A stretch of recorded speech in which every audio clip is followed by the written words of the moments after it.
semua kita bersuka cita. Bisa berkata amin. Berikan kemuliaan untuk Tuhan kita. Haleluya. Puji Tuhan, hari ini adalah di mana kita memperingati momentum kebangkitan Tuhan Yesus dari kematiannya di atas kayu salib. Dan saya percaya bahwa peristiwa yang besar ini bisa memberikan kepada kita makna yang besar di dalam kita mengiring Tuhan. Kenapa? Kalau Yesus tidak dibangkitkan, maka sia-sialah iman percaya kita. Tetapi puji Tuhan, Yesus telah bangkit dari kematiannya. Maka iman kita tidak sia-sia di hadapan Tuhan. Mari kita melihat sebuah perikop dalam Yohanes pasal 20 ayat 1 sampai ayat yang ke-10. Kita baca secara bergantian 10 ayat ini. Saya ayat 1, saudara ayatnya yang kedua. Saya ayat 3, saudara ayat yang keempat. Yohanes 20. Kita baca secara bergantian. Yohanes pasal 20 ayatnya yang ke-1 sampai yang ke-10. Ayat 1 saya bacakan, ayat 2 saudara bacakan. Di situ berperikop kebangkitan Yesus. Pada hari pertama minggu itu, pagi-pagi benar, ketika hari masih gelap, pergilah Maria Magdalena ke kubur itu, dan ia melihat bahwa batu telah diambil dari kubur. Ia berlari-lari mendapatkan Simon Petrus, murid yang lain yang dikasih Yesus.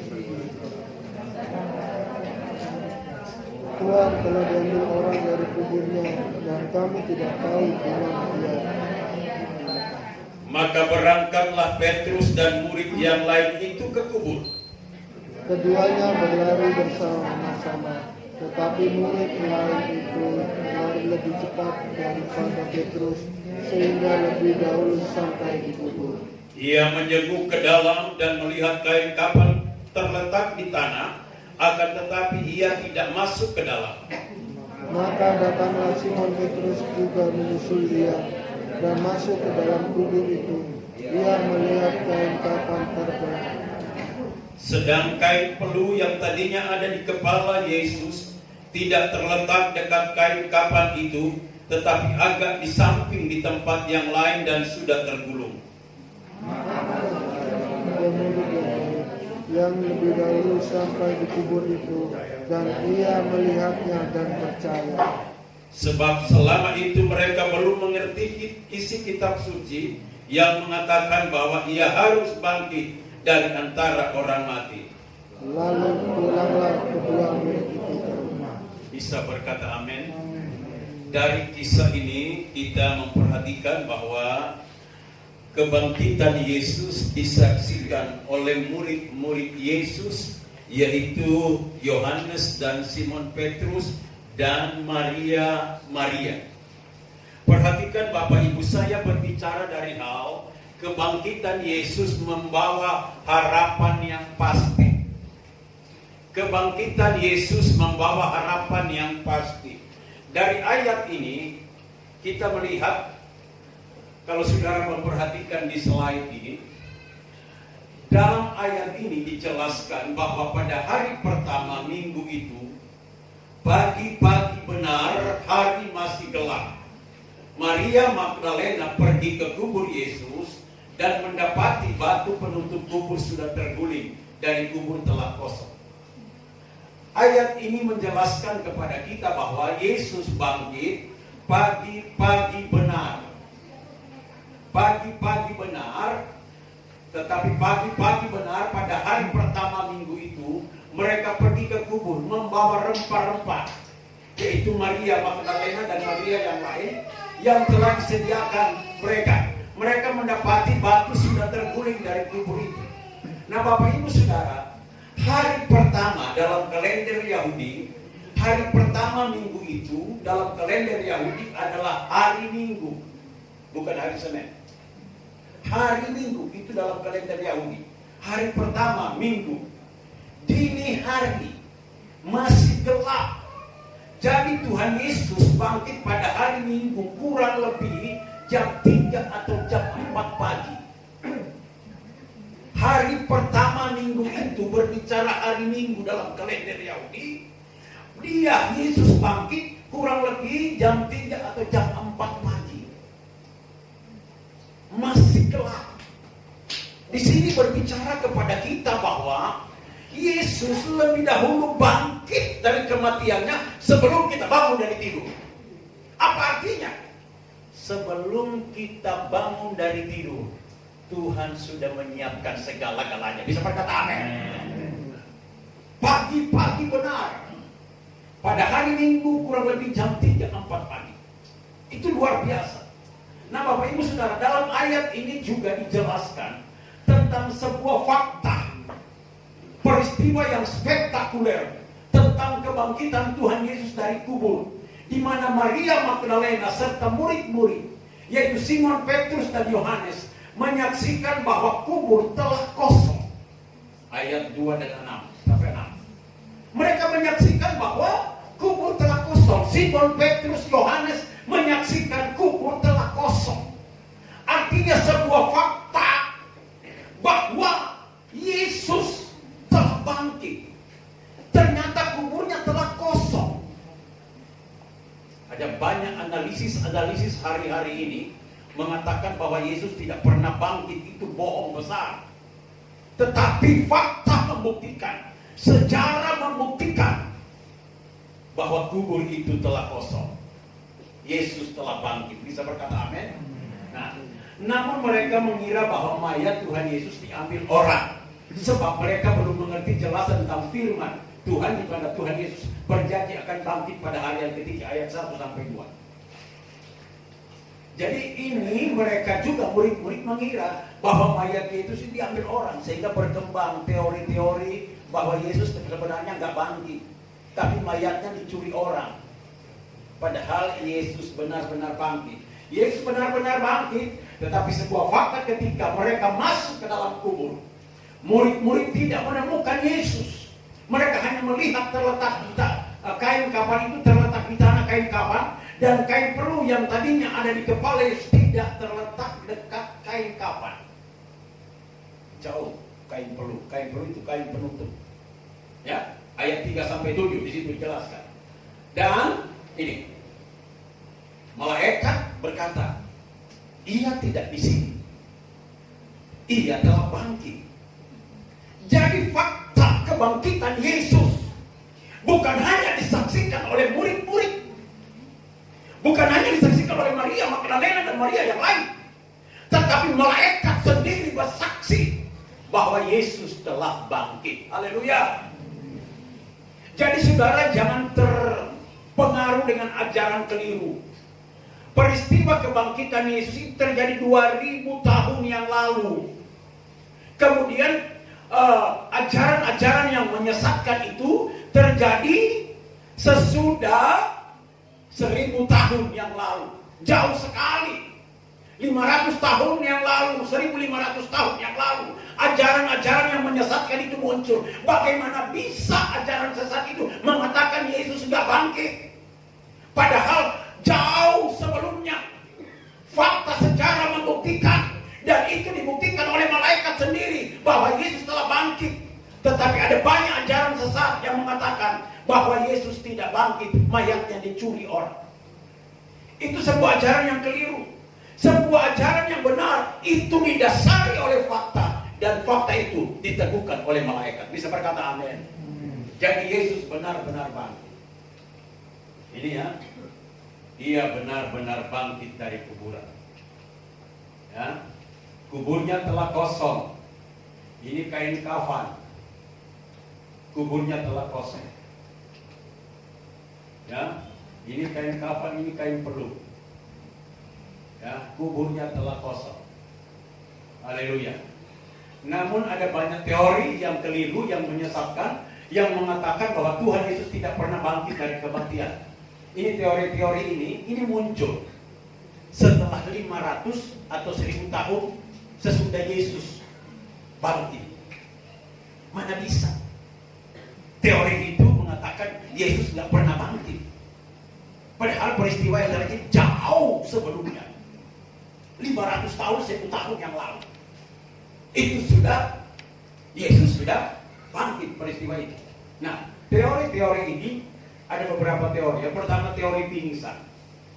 Teori sesat ini berkata begini, sebenarnya Yesus tidak mati di kayu salib, hanya sekedar pingsan, kemudian sadar kembali di dalam kubur. Teori ini diciptakan oleh Venturin abad ke-18 tahun 1800.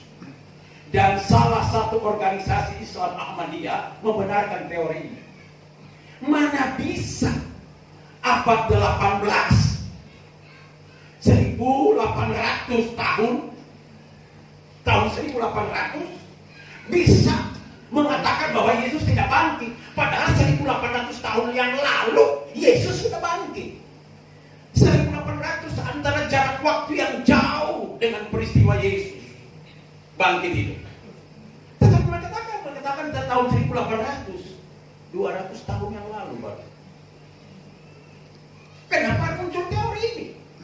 Mereka dapat fakta dari mana? Katanya Yesus itu tidak mati, tidak mati di kayu, hanya pingsan saja. Lihat ini teori yang menyesatkan. Dan hari-hari ini banyak teori-teori yang menyesatkan. Mana bisa peristiwa terjadi 2000 tahun yang lalu baru diselidiki 1800 tahun kemudian. Mereka nggak punya fakta. Tapi fakta sejarah mengatakan murid-murid menyaksikan, Maria Magdalena menyaksikan, bahkan malaikat sendiri berkata, ia tidak ada di sini, ia telah bangkit. Berikan kemuliaan bagi kita. Fakta ini gugur.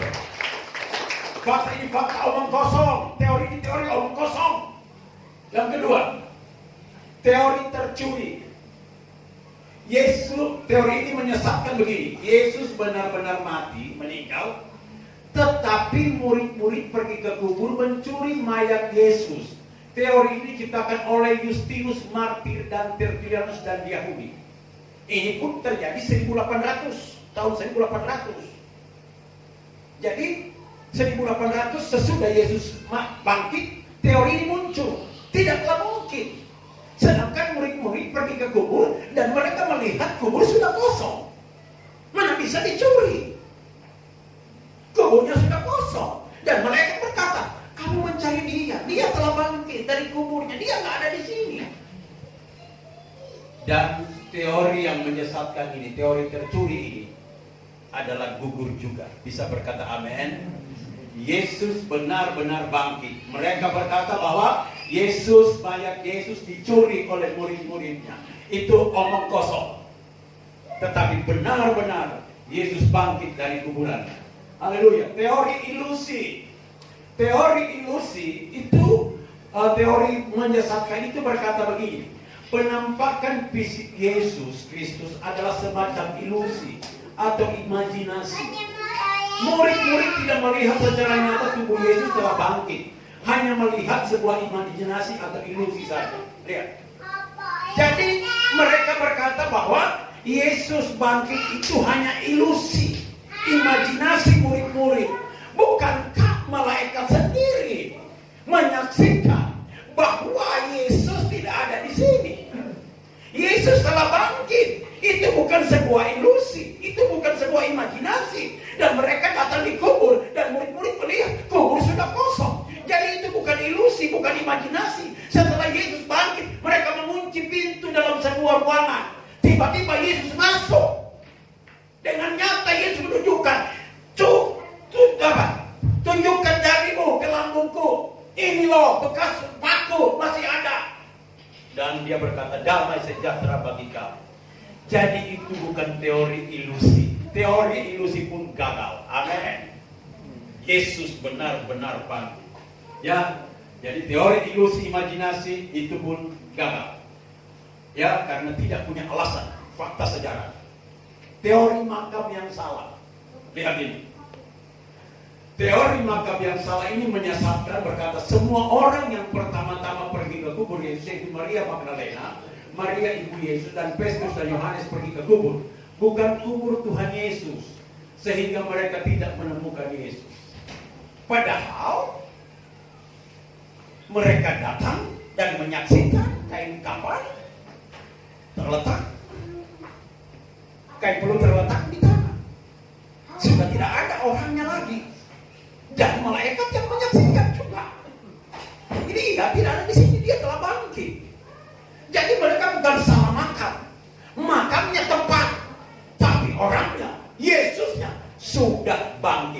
berkata amin.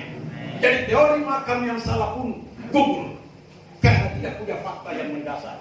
Tidaklah mungkin peristiwa yang terjadi 2000 tahun yang lalu baru diteliti 1800 tahun kemudian. Itu omong kosong. Jadi hati-hati dengan penyesatan hari-hari ini. Yesus mati di salib, Yesus dikuburkan, dan Yesus bangkit pada hari yang ketiga. Kemudian dia naik ke sorga dan dia akan datang kembali untuk menjemput kita. Bisa berkata amin. Itu fakta. Haleluya. Nah, Bapak Ibu Saudara yang dikasihi Tuhan, dari teori-teori ini, tetapi teori-teori ini semua terpatahkan dengan fakta bahwa Yesus benar-benar bangkit karena disaksikan oleh murid-murid dan malaikat. Saudara bisa baca Yohanes 20 ayat 1 sampai 10 yang sudah baca tadi, atau saudara bisa baca Lukas 24 ayat 4 sampai 6. Nanti ada catatannya ya. Saudara bisa copy, saya juga kasih, biasanya saya kasih ke Pak Rudi yang begini, ada Pak di kantor ya. Saudara bisa copy ini dan saudara bisa baca-baca. Haleluya. Ya. Lihat ini. Tetapi bagi dunia, kebangkitan Yesus membawa pengharapan yang pasti. Amin. Bagi seluruh dunia. Bukan hanya kepada orang percaya saja, tetapi kepada seluruh dunia. Kebangkitan Yesus membawa pengharapan yang pasti. Itulah sebabnya saya berbicara dari hal kebangkitan Yesus membawa pengharapan yang pasti. Pengharapan kepada manusia tidak pasti. Pengharapan orang-orang kepada orang-orang tertentu tidak memberikan kepastian. Terkadang meleset, terkadang gak jadi. Tetapi Yesus, kebangkitannya membawa kepada kita tentang pengharapan yang pasti. Amin. Artinya iman kepada Yesus itu pasti. Pasti diberkati, pasti masuk surga, dan pasti akan terjadi kepastian semuanya. Bisa berkata amin? Karena dia Tuhan yang tidak pernah berbohong. Nah, perhatikan baik-baik Bapak Ibu, ada beberapa hal yang saya mau sampaikan. Yang pertama, kebangkitan Yesus membawa pengharapan yang pasti. Yang pertama, Yesus bangkit karena menggenapi janjinya. Lihat, dia Tuhan yang berjanji, tidak pernah berdusta. Bisa berkata amin. Dia genapi janjinya. Karena dia Tuhan yang berjanji, tidak pernah berdusta. Beda dengan manusia. Manusia terkadang berjanji, terkadang meleset, tidak pernah ditepati. Tapi Yesus berjanji tidak pernah berdusta. Kalau dia berjanji memberkati kita, pasti kita diberkati. Kalau dia berjanji menolong kita, pasti kita ditolong. Kalau dia berjanji menyembuhkan penyakit kita, pasti kita disembuhkan. Dia berjanji membawa kita ke surga, pasti kita masuk surga. Haleluya. Karena dia Tuhan yang tidak pernah berdusta dengan janji. Yesus bangkit karena mengenapi janjinya. Itu sebuah kepastian. Jadi Yesus bangkit adalah sebuah kepastian karena dia tidak pernah berdusta dengan janjinya. Ayat Alkitab berkata begini, Markus 9:31, sebab ia sedang mengajar murid-muridnya. Lihat, ini janjinya. Ia berkata kepada mereka, anak manusia akan diserahkan ke dalam tangan manusia, dan mereka akan membunuh membunuh Yesus. Yesus berkata akan membunuh anak manusia, yaitu dirinya sendiri. Dan 3 hari sesudah dia dibunuh, ia akan bangkit. Dan itu dipastikan. Hari ketiga dia bangkit. Artinya dia Tuhan yang tepat, pasti menggenapi janjinya. Haleluya. Maka jangan ragu-ragu iring Yesus. Karena di dalam Yesus ada kepastian. Haleluya. Dia yang berjanji, dia pasti menepati janjinya. Dia yang berjanji menolong engkau. Dia yang berjanji memberikan damai sejahtera kepada rumah tanggamu. Maka saya percaya damai sejahtera pun pasti diberikan. Haleluya. Dia berjanji akan menolong engkau, membawa engkau kepada keberhasilan dan keberhasilan, kepada masa depan yang penuh harapan. Itu pasti. Karena di dalam dia kebangkitannya membawa pengharapan yang pasti. Haleluya.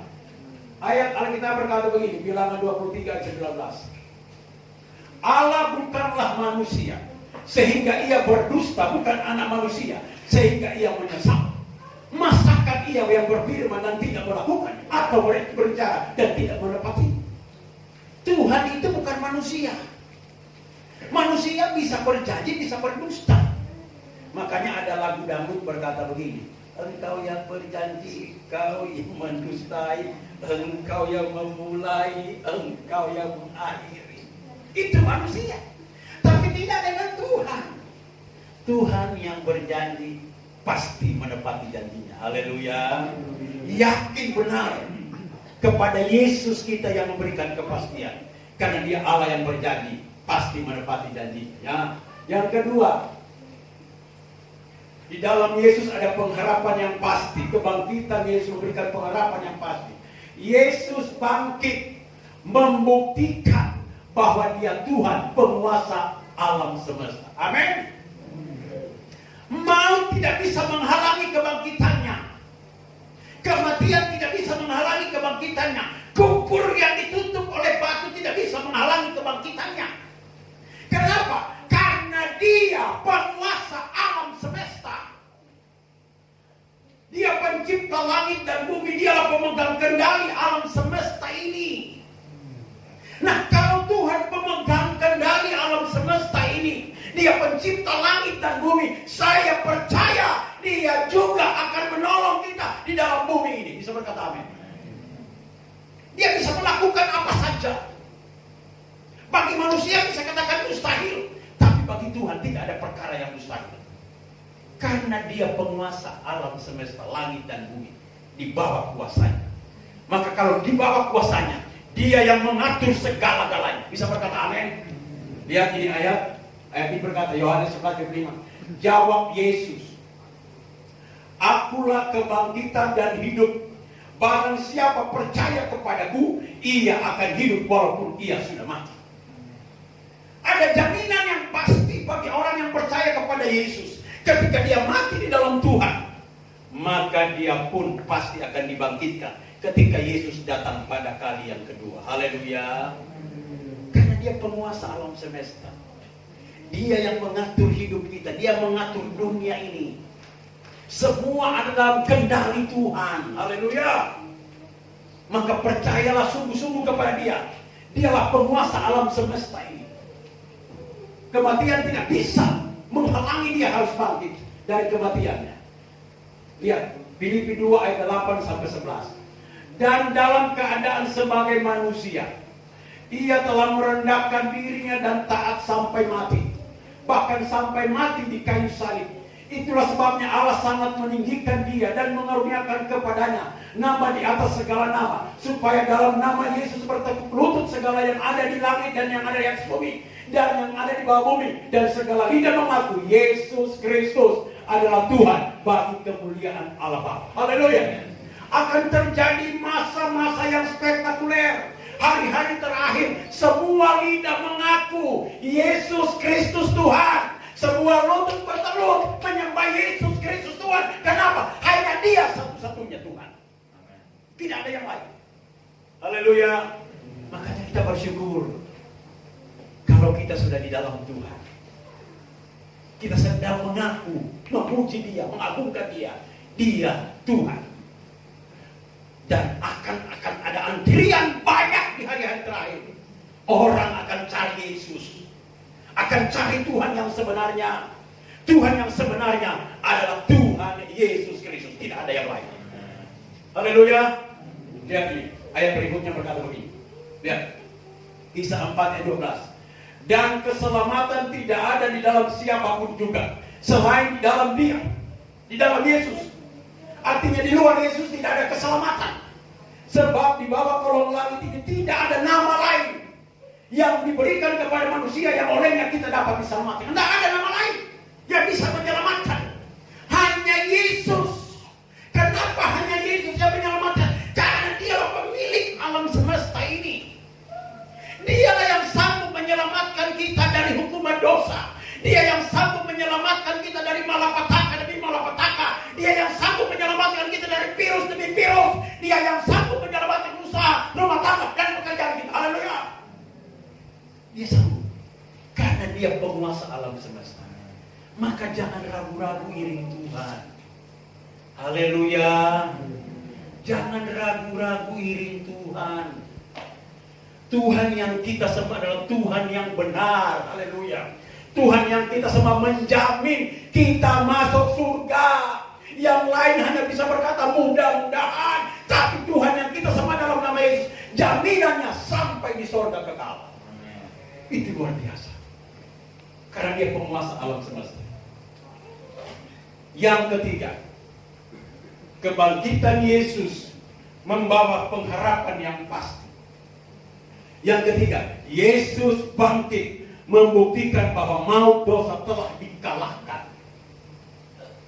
Yesus bangkit membuktikan bahwa maut, kerajaan maut yang menghalangi Dia dikubur telah dikalahkan. Dosa telah dikalahkan. Dosa yang dulu besar telah dikuburkan bersama-sama dengan Dia. Kita bangkit bersama dengan Tuhan dalam kehidupan yang baru di sorga. Bisa berkata amin. Haleluya. Yesus bangkit membuktikan bahwa maut dosa telah dikalahkan. 1 Korintus 15 ayat 54 berkata, dan sesudah yang dapat binasa ini mengenakan yang tidak dapat binasa, dan yang dapat mati ini mengenakan yang tidak dapat mati, maka akan genaplah firman Tuhan yang tertulis, maut telah ditelannya dalam kemenangan. Artinya tidak ada maut yang bisa menguasai kita di dalam Yesus. Tidak ada kematian yang bisa menguasai kita kalau tidak seizin Tuhan. Maka kita berkata, kalau rambut sehelai di kepalamu tidak akan tercopot kalau tidak seizin Tuhan. Maka jangan takut hari-hari ini. Mau takut dengan corona, mau takut mati dengan corona, kalau tidak seizin Tuhan gak akan mati. Haleluya. Karena maut telah dikalahkan oleh Tuhan. Ayat 55, hai maut, di manakah kemenanganmu? Hai maut, di manakah sengatmu?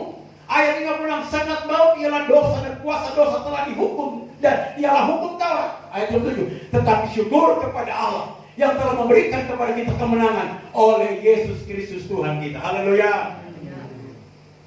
Maut, kuasa dosa telah dikalahkan dengan bukti bahwa Dia bangkit dari kematian.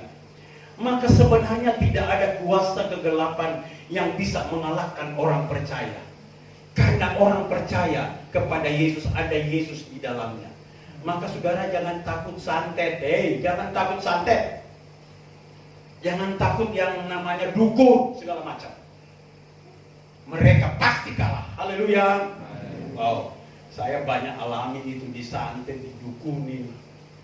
Pada waktu buka gereja ini, di mereka intimidasi dengan resolusi, dengan dibom, dengan mau dibakar gereja, nggak jadi-jadi, kirim santet. Pernah saya sama mertua saya duduk di depan gereja ini. Itu belum ada kantor, tempat masih terbatas. Duduk di depan gereja sambil menikmati sore hari. Tiba-tiba bola api itu dari sisi jahat itu dilemparkan ke arah kami. Tapi tidak sampai kepada kami.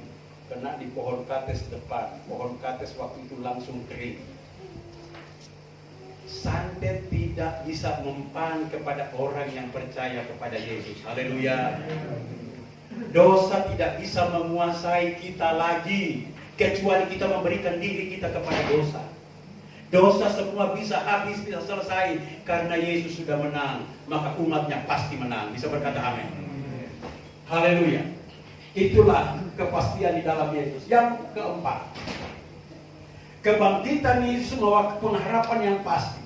Yesus bangkit supaya pengharapan kita di dalam Yesus tidak sia-sia.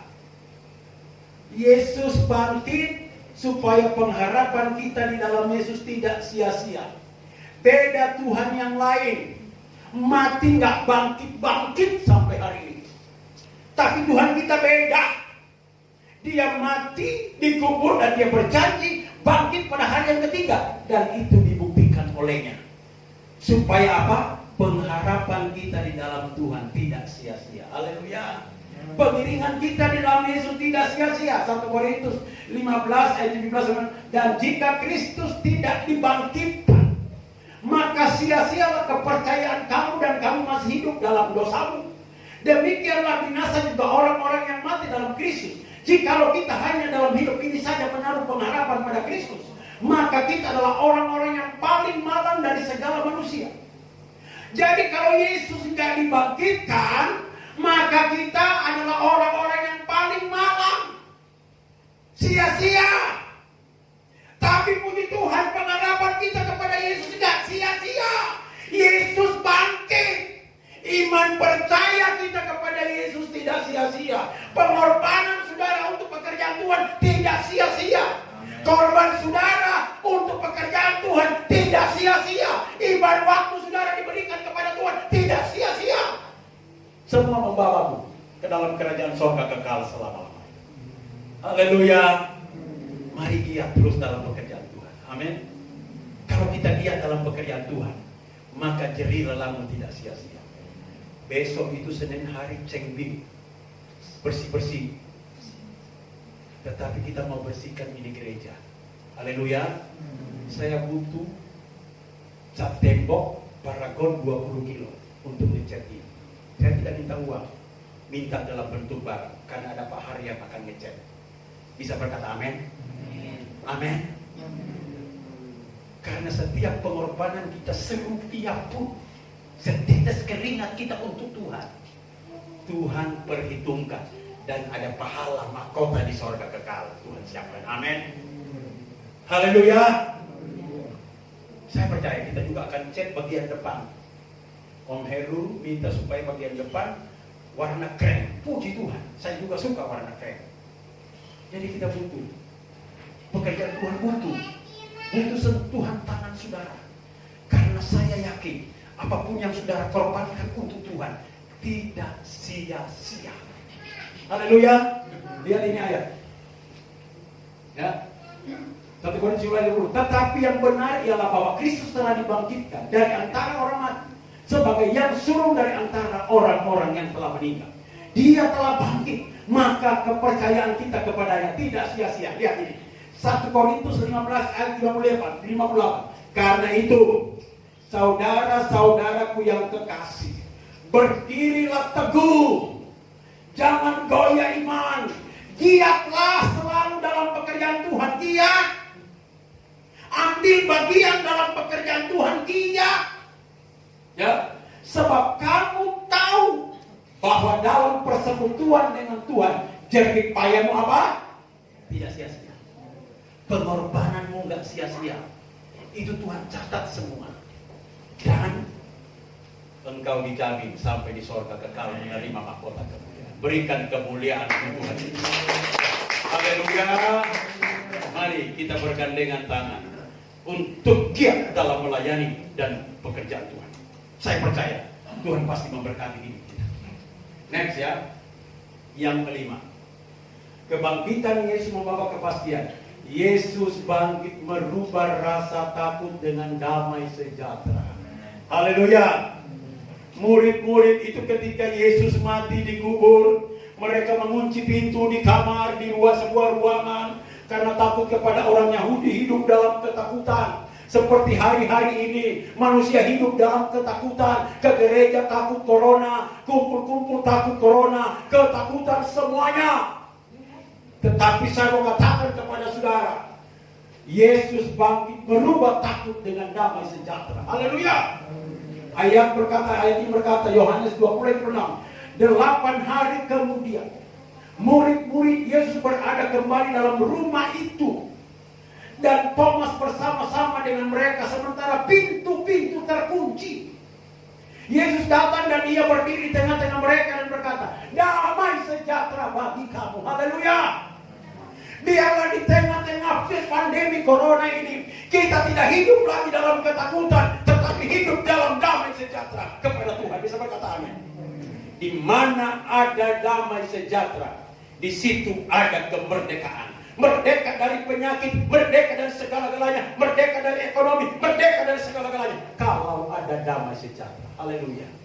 Dan Yesus sudah robah ketakutan itu menjadi damai sejahtera. Haleluya. Makanya jangan takut menghadapi masa depan. Hidup kita ada di dalam tangan Tuhan.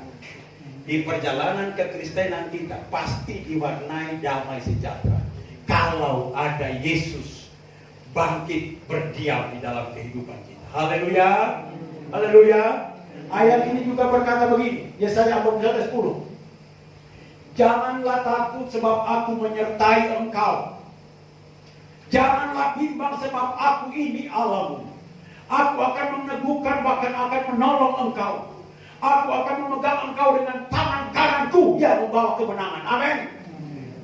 Yesus bangkit memberikan kemenangan demi kemenangan. Makanya jadilah anak Tuhan pemenang. Ketika engkau mengalami masalah, jangan takut, ada Yesus yang memberikan kepadamu kemenangan demi kemenangan. Haleluya. Dia akan memberikan kemenangan kepada kita. Makanya dia bangkit.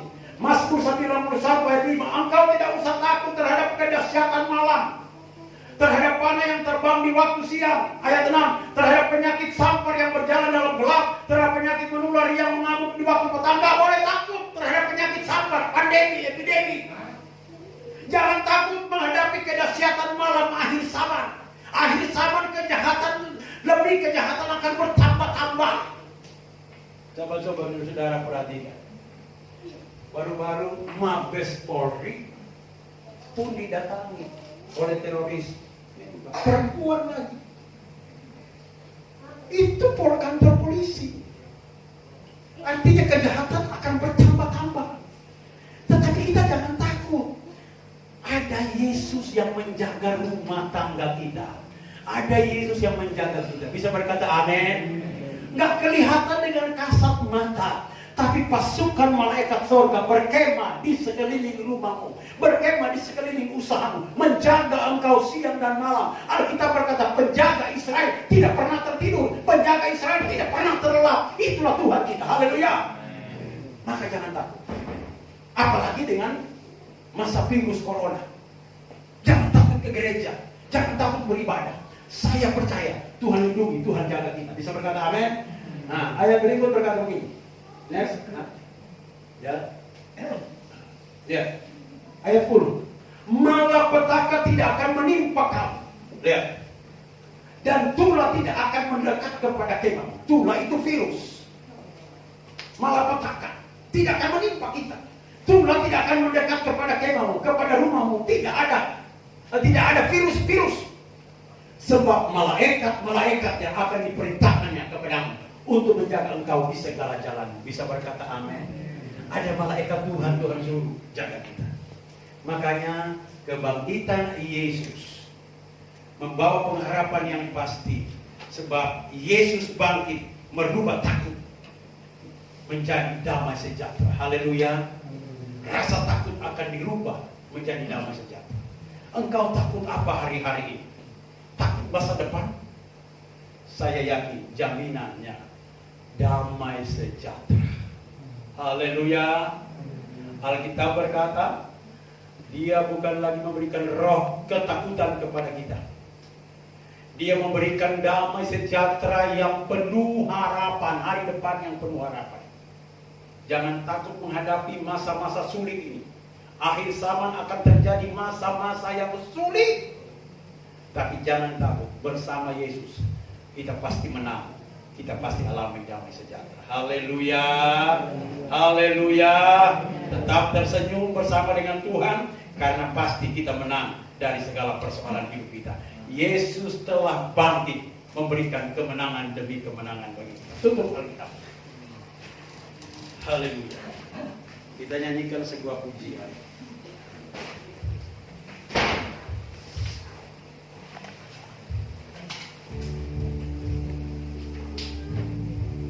Hanya Kau Tuhan di hidupku. Mari kita nyanyikan pujian ini.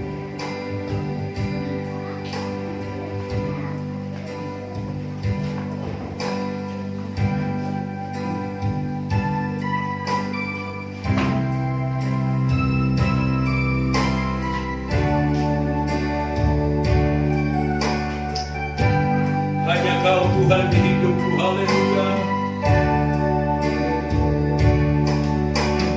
Hanya Kau Tuhan